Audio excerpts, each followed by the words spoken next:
All right. So yesterday we talked mainly about quantum independence number. Today we'll talk about quantum chromatic number mainly. So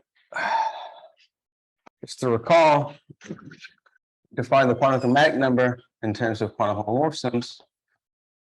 Okay, this is just the minimum k, just that your graph has a quantum homomorphism. Okay, and so having I'll call it a QT K coloring. This is equivalent to having some projections. E.g. I, G is vertex of the graph. I is here, K, such that when we sum up over I, we get identity, E.g. I, E, G prime, J is 0 when G is equal to G prime and I is not equal to J. Okay, this is the orthogonality that's implied, and the other one is if G is adjacent to G prime and I is equal to J. Okay, because in the complete graph, being non-adjacent is the same as being equal. Okay, so this is just to write down explicitly what these projections need to satisfy.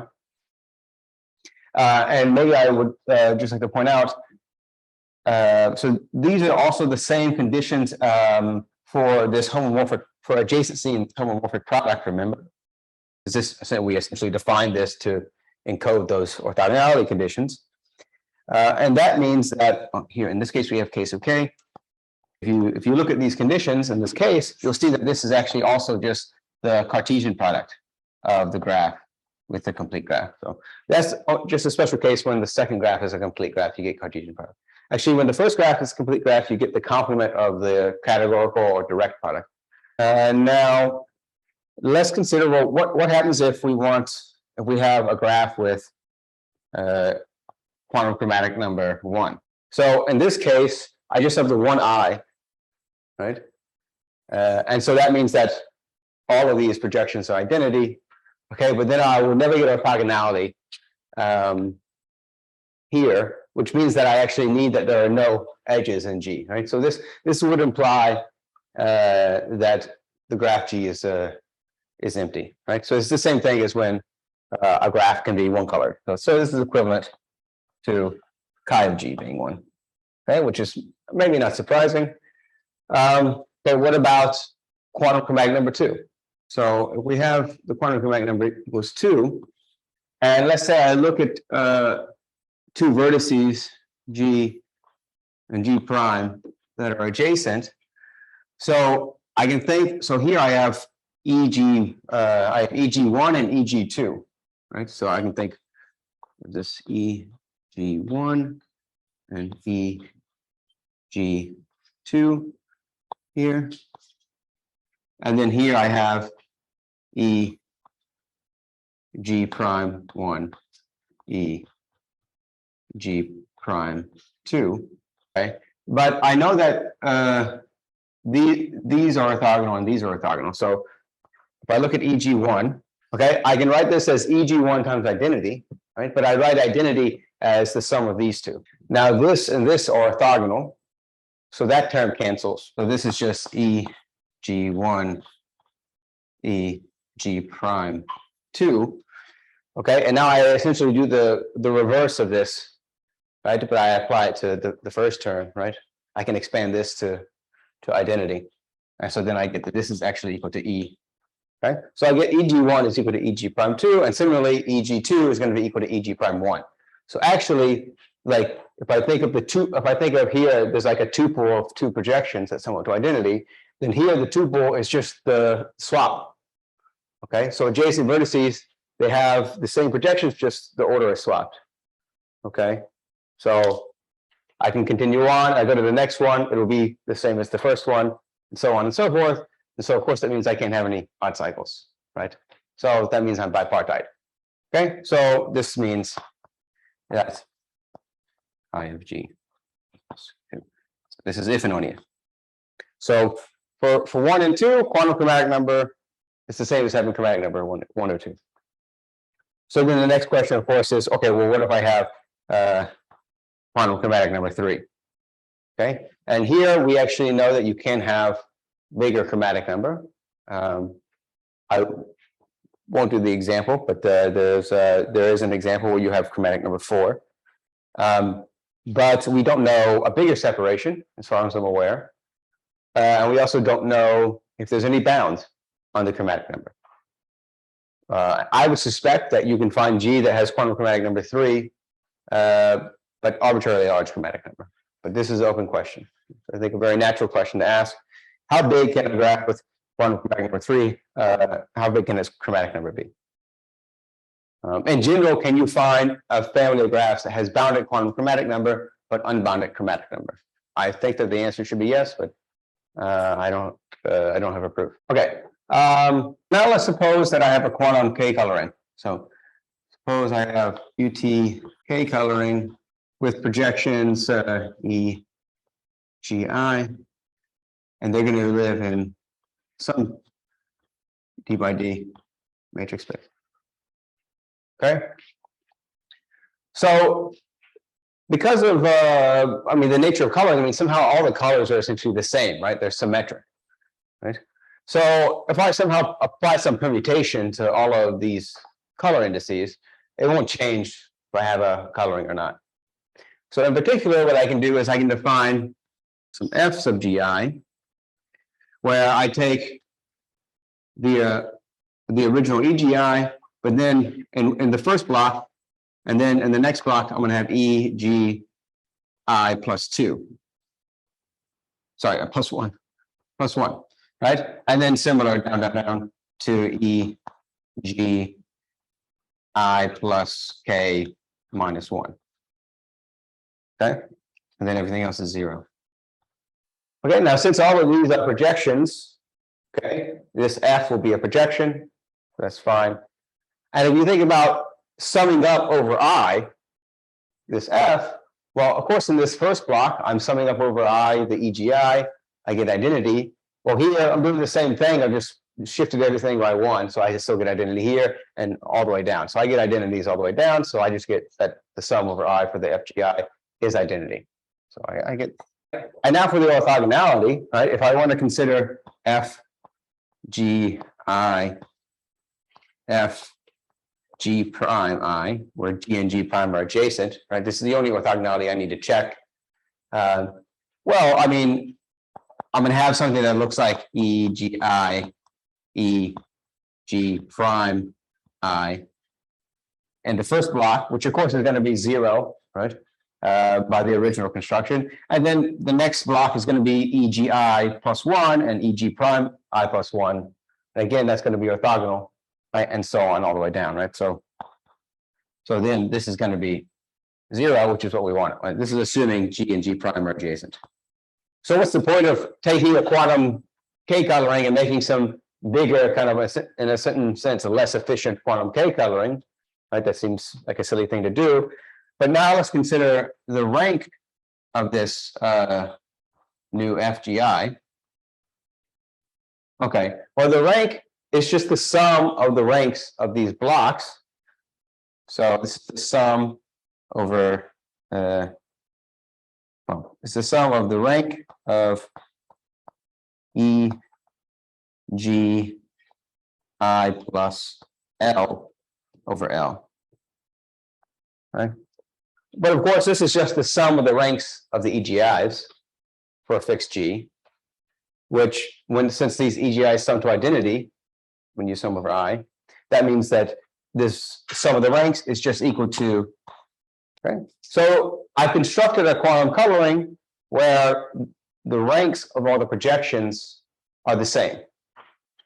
Okay, so we say this is a uniform rank quantum coloring. Okay, and this shows that if you have a quantum K coloring of some graph, you can actually always find a uniform rank quantum K coloring. Let's see, I don't have space there. I'll just do this. Okay, another thing it allows us to do is, let's suppose we have some EGI which give a uniform, I should say, in some dimension. Let me see eraser today.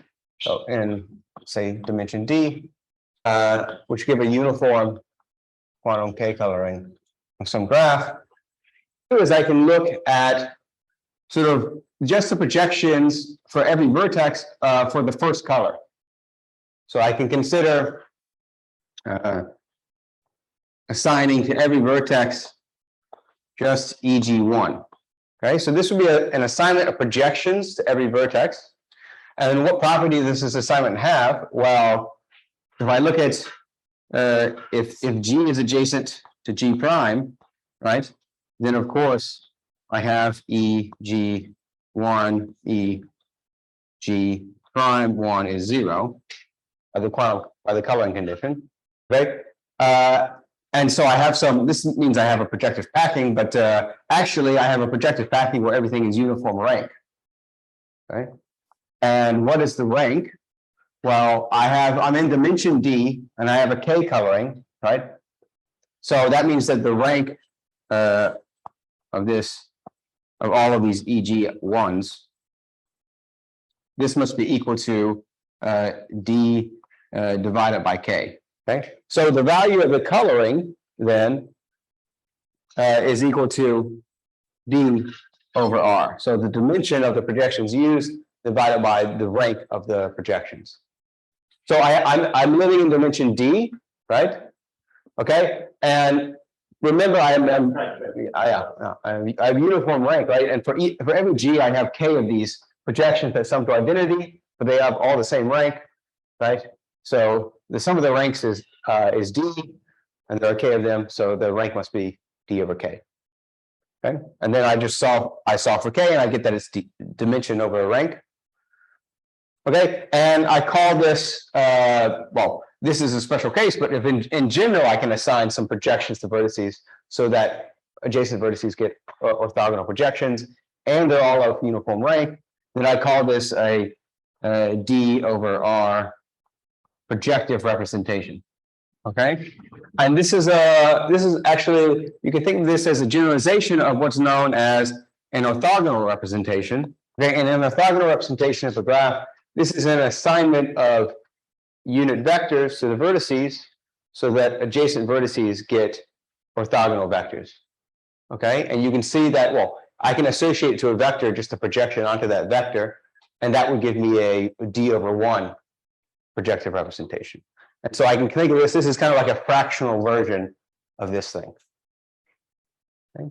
I can also kind of think of this as a fractional version of quantum chromatic number. But maybe that's less well motivated.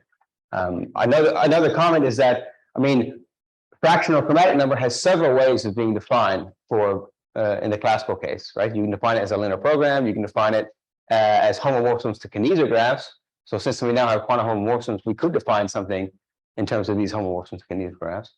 You can also define it in terms of, I mean, if you take, I think you can write it, there's a few different ways in terms of graph products. So if you take the min of 1 over B chi of G lexicographic product K sub B, okay, then this is also the fraction of chromatic number.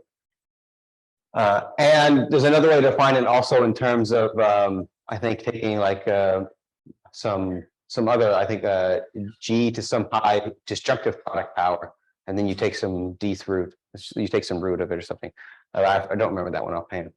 Okay, but there's several ways to do this, right? I mean, this is still going to be in terms of homomorphisms in a certain sense. So I could replace the chi with chi q, and I could say, oh, that defines a quantum fractional chromatic number. But it's not clear that that's the same as defining this quantum fractional chromatic number in terms of Kineser graphs. And so that's another maybe potentially interesting question. I mean, is this the same as defining, like if I take the quantum version of this equation, right, where I put just q here and I define q quantum fraction chromatic number as this thing, is that the same as the definition where I take quantum homomorphisms to the Kineser graphs? And I have no idea what the answer is. It would be nice if they were the same, but I don't know. And you could also ask, is it the same as looking at projective representations and taking the minimum of D over R? Right? So we think of this D over R. This is kind of the value of the projective representation, right? And in fact, I will use this notation Z. I can never write or pronounce this letter. Squiggle. Squiggle. So that's good for me. It's spelled XI, but I don't know how to pronounce it. Okay, so it's /XI in LaTeX. Yeah. So this is just the inf of D over R such that G has D over R projective representation. Right, and of course, just the way we did this construction in the beginning, this is going to be a lower bound on the quantum chromatic number. It's also a lower bound on the fractional chromatic number. Okay, if I restrict to using diagonal matrices, then it's the same as the fractional chromatic number. So this lower bounds both of them. But yeah, I think it's a nice question whether or not this would be the same as this, or whether this is the same when you define something in terms of quantum homomorphisms of kinesia graphs. And one more remark about this projective representation. I call this actually the fractional, what do we call it? Projective rank of the graph. Yeah, so projective rank. So this is related to the projective packing number. So remember yesterday I mentioned that the quantum chromatic number, it doesn't satisfy this kind of natural lower bound with the quantum independence number, right? If I take the number of vertices divided by independence number, this is an easy lower bound on chromatic number. But if I replace chromatic number and independence number with quantum chromatic number and quantum independence number, it no longer holds. But what does hold is that this is always at least the number of vertices in G over this alpha P of G. Okay, and you have equality if G is vertex transitive. This is not something that's very hard. And you can see there's a very close relationship between these projective representations and projective backing. A projective backing just doesn't have this uniform rank condition. And of course, the value of a projective backing is defined differently than the value of the projective representation. But I mean, it's pretty straightforward, right? I mean, and you can see, I mean, if G is vertex transitive, then somehow you can take your projective packing and you can make it uniform rank using symmetries of the graph. Yeah, I should maybe also mention, like we said, that whenever you have quantum K coloring, you can get one with uniform rank. But that really is true if I have a quantum homomorphism to any vertex transitive graph, that I can do a similar trick and get uniform rank. Not that I'm aware of, and I would guess no. Yeah, so, okay. Let's see. Right, okay, so, but now I want to go back to quantum chromatic number.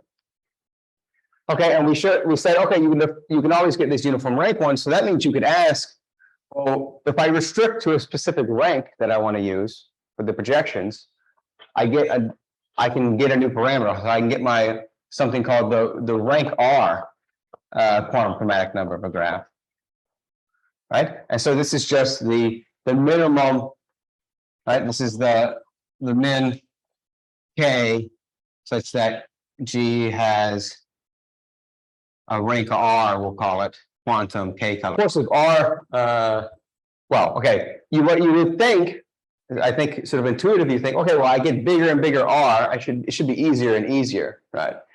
And that is true to a certain extent. I mean, if I can do it with this given rank R, then I can definitely do it with rank 2R, because I can just tensor everything with a 2x2 identity. Similarly, 3R, 4R, 5R, okay?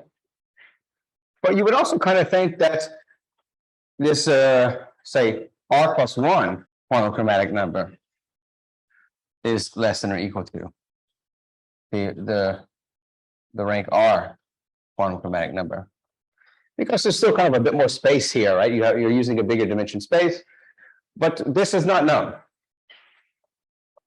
So this is open. I don't have a really good feeling for whether or not it's true or not true. Yeah. So R equal 1, just Orthonormal basis, right? We're going to go into great detail about R equal 1 soon. Okay, R equal 1 you'll discuss. Thank you. Yeah. But yeah, you're right. You have orthonormal basis. So this is uniform rank, right? Uniform rank. Yeah, this is all uniform rank right now. Yeah, so it's not, I think maybe even in the original paper where they define quantum chromatic number, they even sort of claim, oh, this is clear, but then actually it's not clear. So, yeah. Well, not literally all of them, but I mean, basically almost all of them. I mean, so the example I mentioned, you can have quantum chromatic number 3 and chromatic number 4. That doesn't use rank 1. I don't know a rank 1 example of that. But I think that's basically the only example that's not using rank 1. So this is open for R equals 1. Is what? This open question here. What if This? No, if R equals 1, it's fine because it's for multiples, right? Like if I take KR, then I just tensor with identity everything, right? So that's fine, right? But yeah, 2 to 3, it's not known, right? So yeah, okay. All right, so like I said, now we're going to focus on rank 1. Quantum colorings. Okay, and Bill basically said it, but here, right, we have that our EGIs, right? They're just some outer products, some VGI outer product VGI, because you're rank 1 projections. So now this summing to identity. This is just saying that these VGI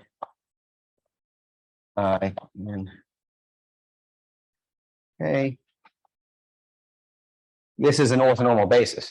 This is exactly equivalent, right? So I mean, this summing to identity. I mean, okay, it's very obvious. If I have an orthonormal basis and I sum up all these, right, then I will get identity. Okay. And the other condition, right? This G I E G prime I equaling to 0. This is equivalent to just orthogonality of these vectors now. Right, so I can reformulate everything just in terms of these vectors. And then what do I want to do with these vectors? I want to define a matrix whose columns are these vectors. So I define a U sub G, where it's just VG1, VG2, VGK, a matrix. Okay, let's call this 1, 2. So now, if I think in terms of these matrices, 1, this is equivalent to this U sub G being unitary. That's equivalent to UG star UG having 0 diagonal. So all the entries on the diagonal are 0. Okay, so a rank 1 quantum K coloring, right? This is equivalent to an assignment of unitary matrices to every vertex, so that adjacent, I should say for G, this is for G, adjacent to G prime, of course. Okay, so that adjacent vertices have the property that when I take, this should be G prime, I take UG star times UG prime, this has 0 on the diagonals. And I guess Chris would call this homomorphism to the unitary derangement graph, right? So the Cayley graph for the group is the unitary group, and the connection set are the elements that have zeros on the diagonal. Right, so now I can completely rephrase in terms of these unitaries, which is a little bit nicer, right? I'm just assigning one thing to every vertex.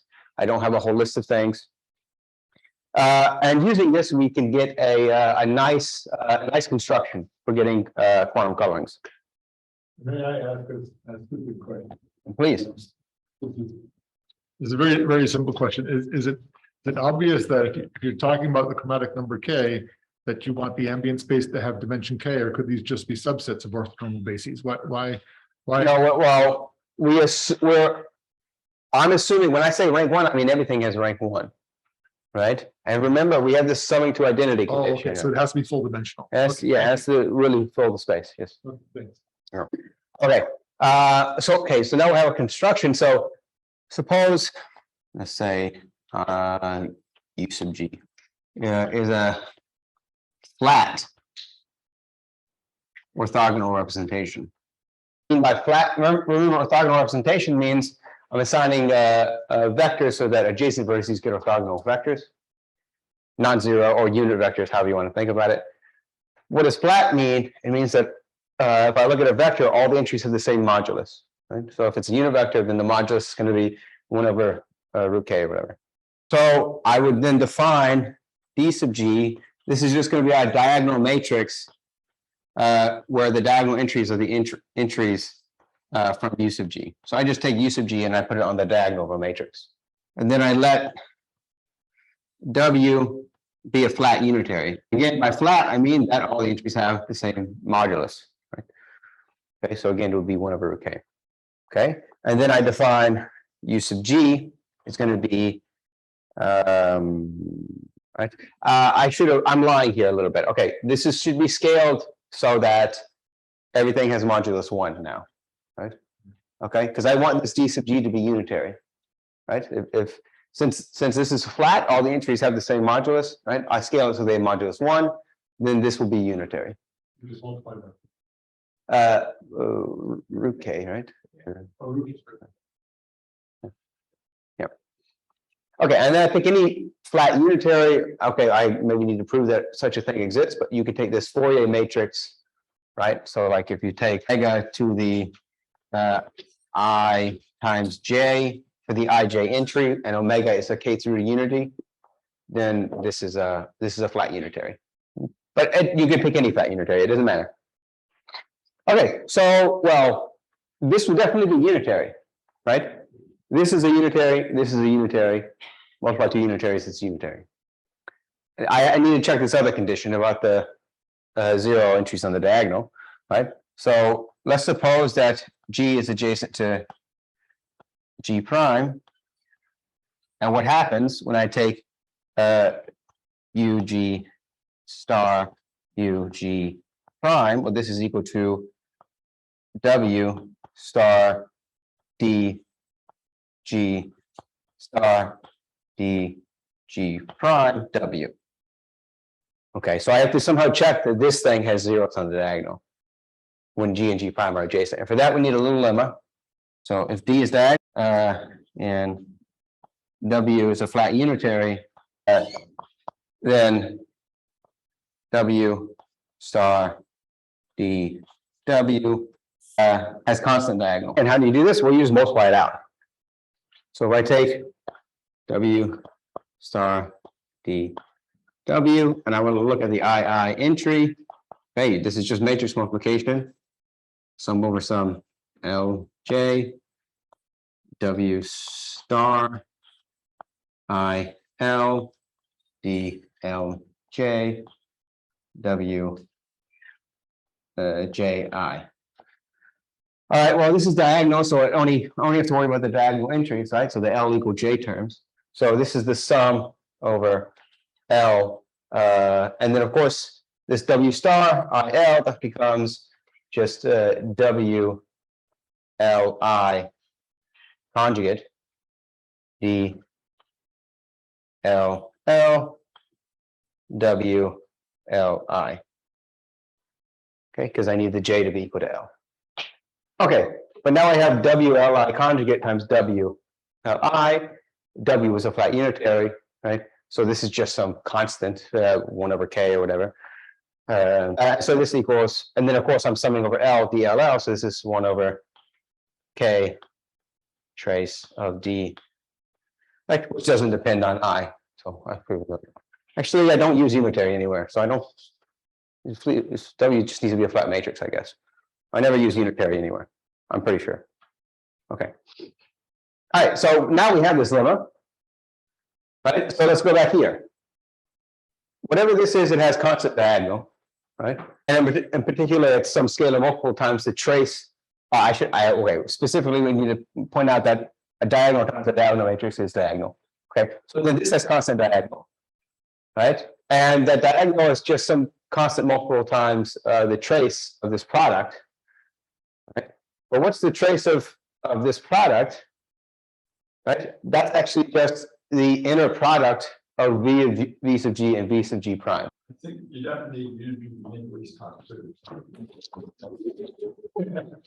Here I don't need. Here I need unitary for sure. I think you need it in that better too.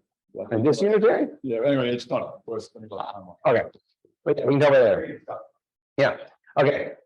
So this is just this has entries that are just the inner product of.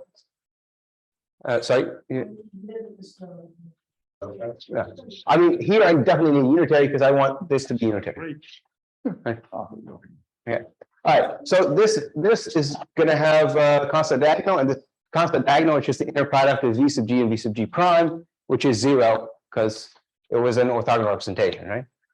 Okay. So then this has zeros all on the diagonal, which is what I needed.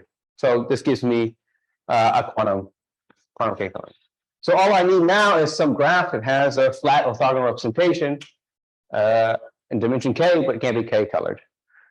All right, so how should we find the graph? Well, let's just take a bunch of flat vectors in some dimension, right? And then take the orthogonality graph, and then it hopefully has some very high chromatic number or something, right? So that's what we do, right? We take omega sub n, okay, and this is the orthogonality graph, just the plus or minus 1 vectors in dimension n.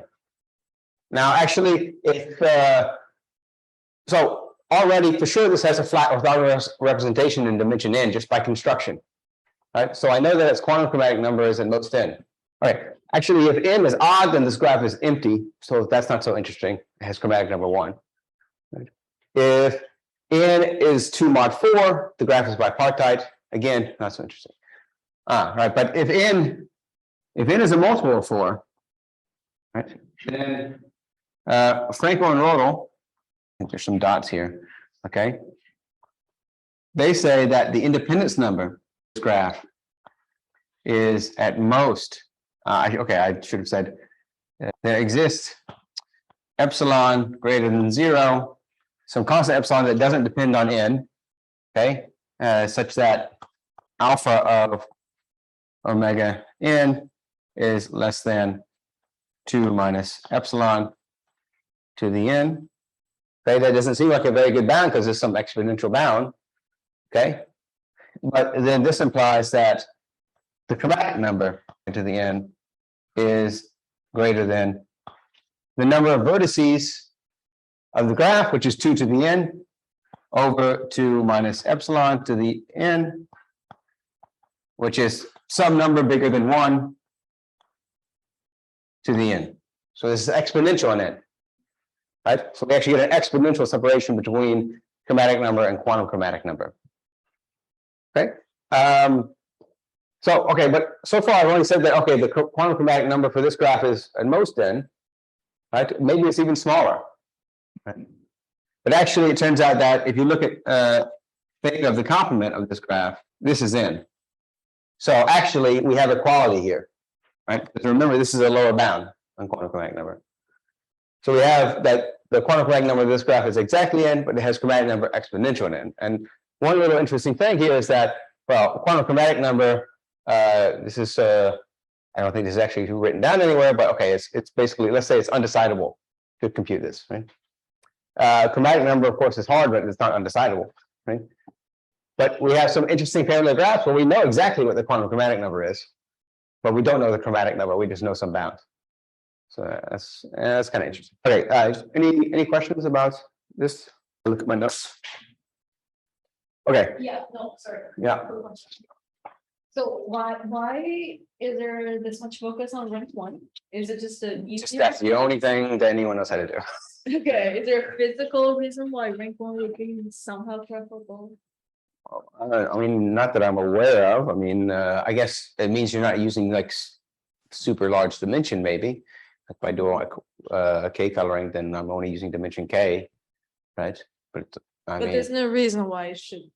no. In general, it doesn't suffice. I probably should have pointed that out, right? I mean, for instance, this example I mentioned with the maybe I did say this, with the quantum chromatic number 3, but chromatic number 4, this, you cannot use rank 1 for that. You can show that. Okay, so that's one construction of these quantum colorings. And so we'll do one more. It's basically the only constructions, not exactly, but more or less only constructions. And this one is based also on orthogonal representations, but not flat ones this time. Suppose we have a graph G, and we have some orthogonal representation in R4. So this is quite specific.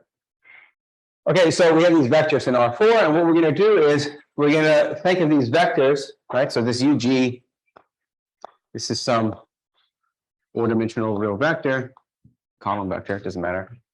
Okay, I'm going to think of this vector as a quaternion. So this is some quaternion construction. I usually call it the Quaternion trick. Okay, so I just take the coefficients of a vector and I make the coefficients for a quaternion. So I have this quaternion, and now I look at I times that quaternion. I'll take my notes for this, otherwise I'll spend 10 minutes just figuring out what the thing is.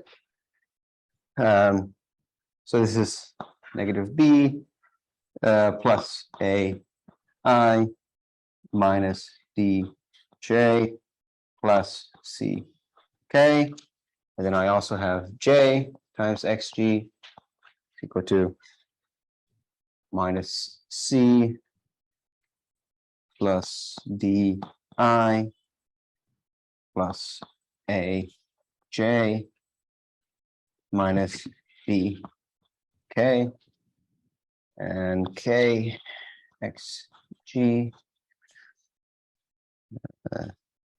negative d minus ci plus b j plus a k.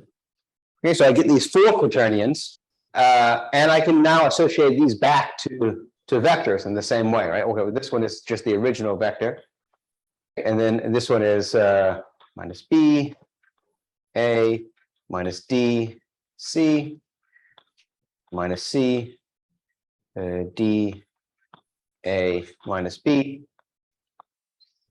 minus d minus c b a. Okay, and I'm going to call this VG1, VG2, VG3, VG4. Okay, so now I've started with just this single vector at every vertex, and now I have four vectors at every vertex. Okay, and my claim is that this is an orthonormal basis. Well, if the original vector was a unit vector, then this is an orthonormal basis. It's an orthogonal basis anyways. Okay, and you can either see it directly. Okay, for instance, if I look at these two, right, I've swapped a and b and made one minus, so actually already the inner product for just these two coordinates is 0, and then the same thing for here. I've swapped these and made one minus, right? So that part also, and that's the same pattern for all of these. Another way of showing it is that actually this correspondence between these vectors and the quaternions, the inner product of two of the vectors is equal to the real part of, I take one of the quaternions times the conjugate of the other quaternion, right?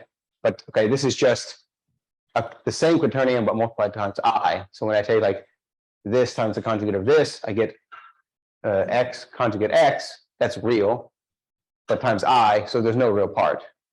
So that means their corresponding inner product should be 0. Okay, so I get an orthonormal basis, right?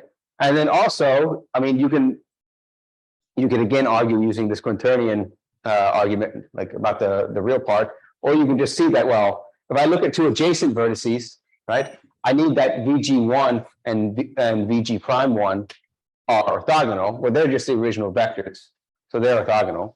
Now I need the same for VG2 and VG prime 2.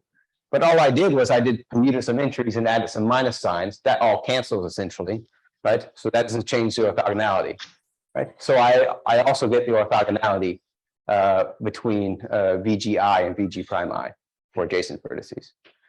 right? So then this gives me a rank 1 quantum 4 coloring. So we have that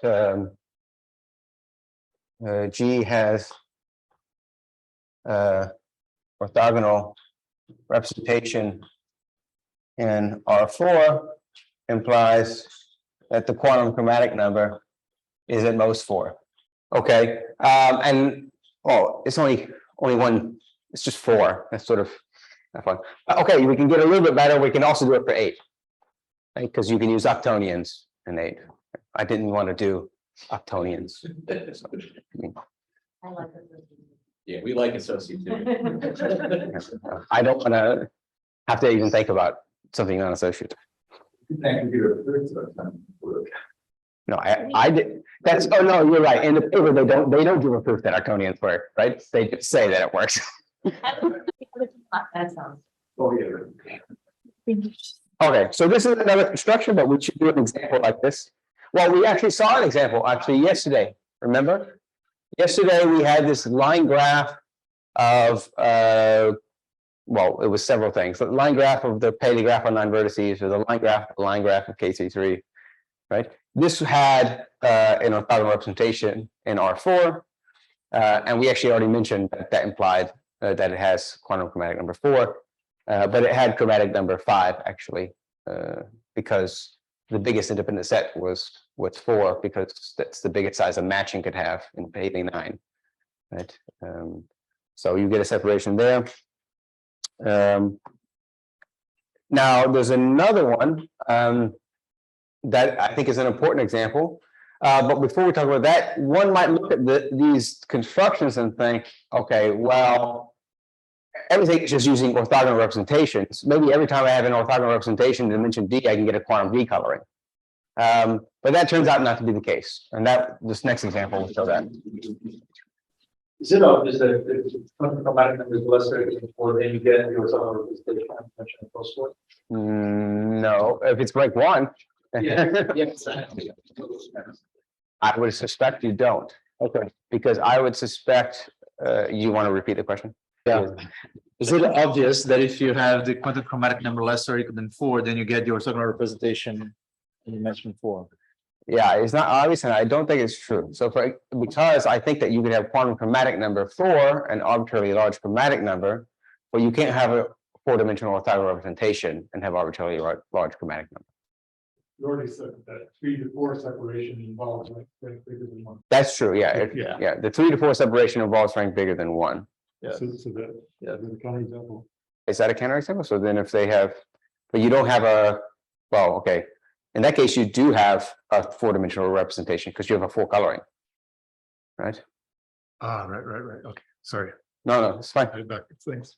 So this next example, and again, okay, it's going to start with an orthogonal representation, but in R3. So we're going to take, we call it G13. This is just the orthogonality graph of the 0 and plus or minus 1 vectors in R3. So I think vectors with 3 coordinates, every entry has to be 0 or plus or minus 1. I don't count the 0 vector, and I don't care about if I don't take both a vector and its negative, because they will have the same orthogonality. So, and so that gives me 13 vectors.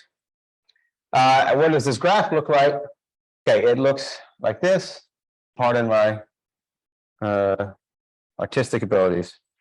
So, and here. All right. So these are like the standard basis vectors, and then these have 2 non-zero entries, and the rest of the ones with 3 non-zero entries. Okay, but maybe you recognize this graph in the middle. Anyone? Only graph it could be, right? Because otherwise, why would I ask? Okay, so this graph has an orthogonal representation in dimension 3. So you might think, okay, well, maybe it has quantum chromatic number at most 3. Well, maybe that's chromatic number 3, right? But actually, it doesn't have chromatic number 3. You can show that it takes 4 colors. That's not so hard. But then you might ask, well, if it doesn't have chromatic number 3, and if it doesn't, how would I show that it doesn't have quantum chromatic number 3? well, the answer is that you just do some kind of basically brute force shuffling around projections and equations like this, and you can manage, right? So it's not easy and it's not fun, right? But you can show that this quantum chromatic number of this is equal to 4, the same as a chromatic number. Okay, but that shows that just because I have an orthogonal representation in some dimension, I don't necessarily get quantum chromatic number at most of that dimension. So there's an example of that. And you can also have quantum chromatic number smaller than the smallest dimension of orthogonal representation as well. So somehow those orthogonal, those two parameters are somehow incomparable. Okay, but this doesn't give me an example of a separation between quantum chromatic number and chromatic number. So where's the example?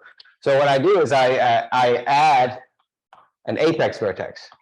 So that's a vertex. I add a new vertex that's adjacent to everything here, and I call this G14 because it has 14 vertices, right? And now what happens? Okay, well, before I had this orthogonal representation in dimension 3, I just added one more vertex that's adjacent to everything, so I can just add one coordinate to all of my vectors, right? And make that new vertex be the standard basis vector with 1 in that coordinate. And I get an orthogonal representation of G14 in R4. Okay, but then by this construction, I then have that the quantum chromatic number of G14 is at most 4. Well, it has to be at least 4 as well, because the subgraph has quantum chromatic number 4. So the quantum chromatic number of G14 is 4, and this is less than 5, which is the chromatic number, because of course, if you add a new vertex adjacent to everything, you increase the chromatic number by 1.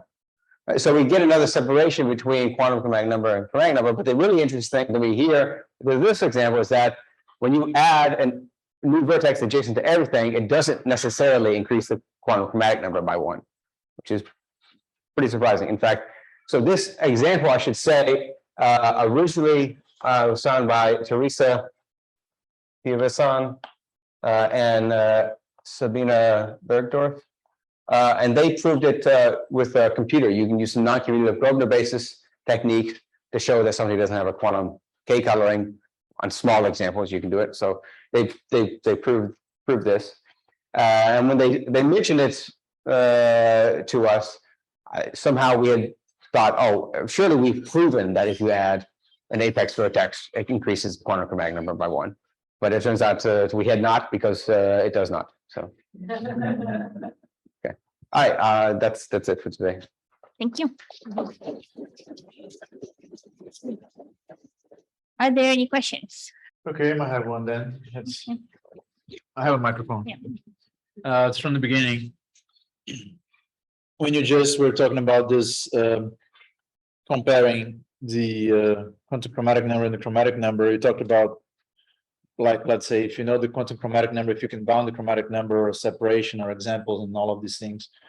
What if you bound the dimension of the projections? I mean, then can you actually get some decent bounds? Or I don't know any actual explicit bounds, like if you do bound a dimension, but I think if you bound a dimension, it should be bounded. yes. Yes.